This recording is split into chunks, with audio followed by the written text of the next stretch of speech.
Hey guys, in this month's top 5, I'm going to be sharing with you my favorite friendships.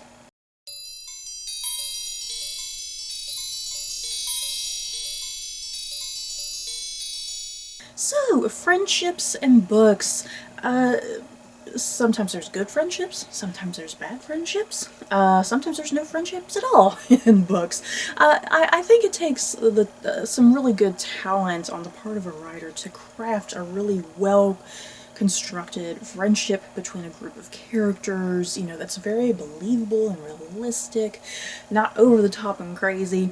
So yeah, I managed to find 5 groups of friends that I in particular enjoy from some of my favorite books. So let's get going. At number 5, I have Elphaba and Galinda from Gregory Maguire's Wicked series. I had to think about that for a second. From Gregory Maguire's Wicked series. Yeah, Galinda, before she is Galinda, the Good Witch, yeah guys. If you don't know what Gregory Maguire's Wicked series is about, it's retellings of what L. Frank Baum's Wizard of Oz books, essentially. And yeah, his Gregory Maguire's first book is all about the Wicked Witch of the West, what her backstory is, and how she essentially becomes the Wicked Witch of the West. And yeah, that's what I'm kind of specifically focused on here in this particular video, is that first book. And yeah, the friendship, the very unlikely friendship between the Wicked Witch of the West, who Gregory Maguire has given the name of Elphaba, and then yeah, Galinda, the Good Witch. Like I said, she's called Galinda before she's called Galinda. There's a nice little backstory there, how she actually gets the name of Galinda.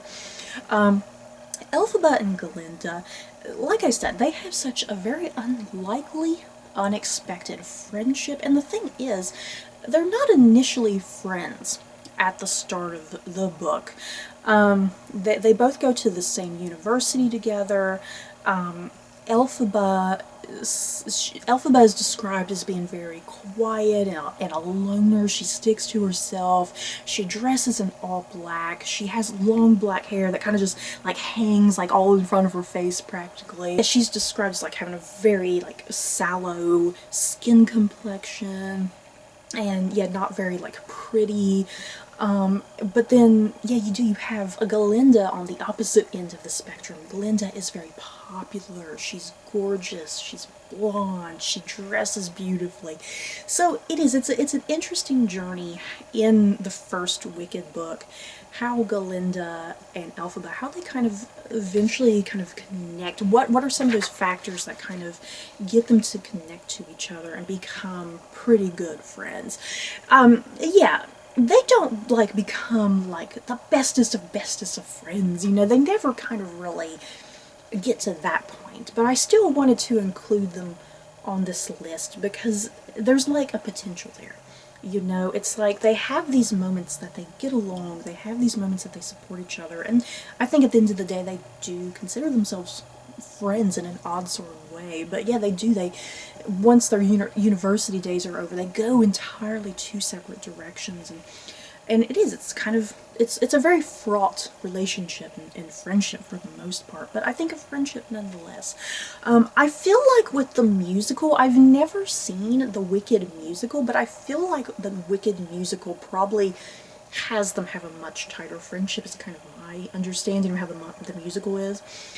So yeah, the book version of their friendship is kind of different, and it's a bit more tense and kind of like, where is it? You know, because it's very up and down. But I like their relationship and kind of that potential that they could have as friends if they didn't go these entirely 2 different ways, you know. So yeah, Elphaba and Galinda, number 5 on my list of friends. At number 4, this comes from Sarah J. Maas's A Court of Thorns and Roses series. And so yeah, we got a lot of friends here. We got Feyre, Rhysand, Mor, Cassian, Azriel, and Amren. How many characters is that? 1, 2, 3, 4, 5. That's 6. That's a group of 6 friends. Yeah, guys. And what I like about this particular group of friends in Sarah J. Maas's A Court of Thorns and Roses series is that all of these people there's no romance going on. The only romance going on is between Feyre and Rhysand. They're kind of the primary couple in this entire series. They're the only two that are a couple here in this entire group. And because in a lot of young adult fantasy, I've noticed when I read a lot of young adult fantasy, it's like authors feel the need to have a group of friends, but they're all intermingling with each other, like dating, you know. And a big bad example of this is in Cassandra Clare's Shadowhunter series, for instance. Cassandra Clare, when in her Shadowhunter books, everybody's friends, but they all eventually all intermingle and they date each other, and it's so convoluted and crazy and weird, you know, that everybody has dated their entire friend circle at some point. So yeah, here with Sarah J. Maas's A Court of Thorns and Roses, yeah, the only couple dating are Feyre and Rhysand. No one else has any sort of sexual attraction to anybody else in the friend group. You know what I mean? And I like that. I really like that. It makes them a much more believable set of friends, you know? It makes their bond and relationships just much more stronger and tighter. And yeah, Feyre is friends with everybody in the group, because yeah, this is actually Rhysand's group of friends, and Feyre comes into the circle. Not sure if she's going to fit in, that they're all going to judge her, but she does. She kind of slides right on in there, and they're all warm and welcoming and accept her, and they're just a great group of characters. You know, they're just all such a great, fantastic group of characters. They all have their own distinct traits and personalities, and everybody has just their own little relationship with everybody in the group. You know, like the ones that they go to talk to about personal issues, or the ones they like to go and if they want to go on some sort of venture with. You know, everybody kind of connects with everybody in different ways within the group, if that makes sense. But yeah, I haven't even given you like a plot synopsis of what, if you don't know what A Court of Thorns and Roses is about, it's a young adult fantasy series taking place like in a fantasy continent, you know, like Middle Earth or something. And yeah, it follows like humans and fairies, creatures like that. It's kind of essentially what the whole thing is. And yeah, you have good fairies, you got bad fairies, and then yeah, the main character of Feyre, she's kind of a hybrid. She's like kind of human and fairy and whatnot. So yeah, that's the bulk of what the series is about. And yeah, that relationship with all 6 of those characters is just the highlight of the entire trilogy. At number 3, I have Cinder and Aiko from Marissa Mayer's Cinder Chronicles? Or no, the Lunar Chronicles, that's what it's called. I was like, what is the whole thing called? The Lunar Chronicles, that's what it is. First, a synopsis of what the Lunar Chronicles is about, if you're not quite sure. The Lunar Chronicles are essentially sci-fi retellings of classic fairy tales. The first book, Cinder, being a retelling of Cinderella. Book 2, Scarlet, being a retelling of Little Red Riding Hood. Book 3 being, it's called Cress, it's a retelling of Rapunzel. And then the 4th book, Winter, is a retelling of Snow White. But yeah, they all have a sci-fi kind of fantasy twist to the narrative, and it's absolutely genius. You guys, on the surface, it don't sound like a sci-fi retelling is going to work, but it absolutely does, and it's brilliant. So yeah, one of the main friendships in the Lunar Chronicles is between Cinder and Aiko. Cinder is a cyborg. She's half human, half robot, and then Aiko, on the other hand, she's an android, and the two of them, they live with Cinder's stepmother, and yeah, you know the story of Cinderella. Cinder with her stepmother, it ain't great, it's horrible, and she's treated terribly. And yeah, Cinder's only friend in the first book is this little robot thing. Aiko at first is described as like a little, she's described as like a little boxy, cube little thing at first, if I'm remembering that correctly.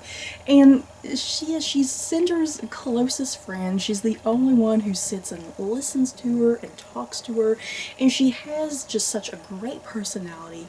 So yeah, when Cinder starts kind of realizing that she has more of a history and a dark backstory, Cinder kind of takes off. Aiko's there with her, and yeah, eventually Aiko, I don't think this is too much of a spoiler, but Aiko eventually does get a body, at some point. She does get a body, and she looks more humanoid, I suppose, but she's still an android. Yeah, they have such a great relationship, you guys. Cinder and Aiko, just one of their scenes together are just the absolute best, because there's so much going on in these books. Because, like I said, Cinder, she has her own deep, dark backstory that gets explored, and she runs across all these other various different fairy tale characters, if you will. And yeah, the one constant in Cinder's life is that relationship with Aiko, and it never wavers. It's always consistent. It's always there, and I love it. It's seriously one of the biggest highlights in the story, I think.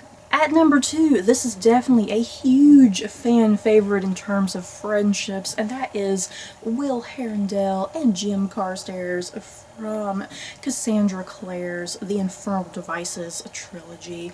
Oh, freaking boy, you guys.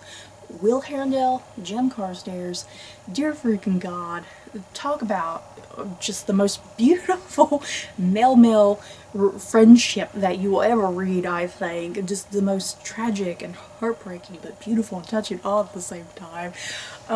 If you don't know what Cassandra Clare's Infernal Devices are, the Infernal Devices is a spin-off series of her Shadowhunter series, the Mortal Instruments, but the Infernal Devices take place in like a Victorian London setting, kind of showcasing the Shadowhunters from back in the day in Victorian London. And yeah, Will and Jim, they're Shadowhunters, and what's more, they're also parabatai. In this world, in Cassandra Clare's world, the Shadowhunters, they can form really close, tight bonds and relationships with each other by using a rune that they mark on their skin. Called a parabatai rune, and this rune makes them, it has two people like really bond closely with one another, that their individual specialties kind of help each other, you know, and they can really kind of work off of each other. They have like extra speed and better eyesight and just better reflexes together rather than as individuals. So that's kind of what that rune does. It makes them a better duo rather than better individuals, I guess. But yeah, Will and Jim, you guys, seriously, I wish I could talk about it, especially just that final book in the series, but yeah, I can't sit and have spoilers. But yeah, their relationship, dear freaking God, it, like I said, I can't repeat enough, it is just one of the most beautifully tragic and heartbreaking friendships you will ever read in any series of books. I feel like their friendship is just absolute perfection. They've known each other since they were little boys and whatnot, and they each know each other's strengths and weaknesses and vulnerabilities. Yeah, Jim puts up with Will's ego for the most part, because Will can be rather egotistical, but Jim puts up with it. He knows where Will is coming from. They just each understand each other perfectly than other characters. You know, other characters sometimes don't understand them, but they understand each other perfectly, and that's all that matters. And it's great, you guys. Like I said, I could gush about Will and Jim forever, and I want to talk about spoilers because it's hard to talk about them as a friendship. You know, it's like you need to understand kind of where the friendship ultimately goes. You know, it's so good, and that's why I definitely have them at number 2. I was very tempted to put them at number 1 because their friendship is that good. But yeah, at number 1, have you guessed what the number 1 friendship is? It's the most classic of friendships, and that's Harry Potter and Hermione Granger and Ron Weasley. Of course, the trio, Harry, Ron, and Hermione. Of course, they had to make a number 1 on this list. From the Harry Potter world by J.K. Rowling. Do I need to give you a synopsis of what Harry Potter is about? It's about a boy wizard who goes to Hogwarts School of Witchcraft and Wizardry, and yeah, he's trying to fight a great dark evil named Lord Voldemort, and yeah, he makes friends with other wizards, and that's Hermione and Ron and whatnot. I don't need to give you a synopsis, do I? I tell you what, the relationship between Harry, Ron, and Hermione, that is the heart and the core of the entire Harry Potter franchise. And you have to believe in that relationship between those 3 characters, because if that relationship does not work, the series falls apart. You know, the series could have easily fell apart if that relationship did not work. like I said, they are the heart and the core of this whole series. And what's great about their relationship as characters together, there's something that is so believable and realistic about them, because they'll like each other one minute and get along and, you know, help each other, but a lot of times they kind of get on each other's nerves. When you think about it, when you're sitting and rereading the books, you kind of realize how often they kind of get on each other's nerves every now and then, and kind of get under each other's skin, and that kind of makes them very believable as a friend group, you know. But yeah, at the end of the day, they may argue a lot, get under each other's skin, they may get irritated at each other every so often, but yeah, at the end of the day, the three of them are always there for each other. They have a trust and a loyalty and a bond that just goes above and beyond. And yeah, that relationship is the core of the series. It's what makes the series work. It's what gets you emotionally invested into the story.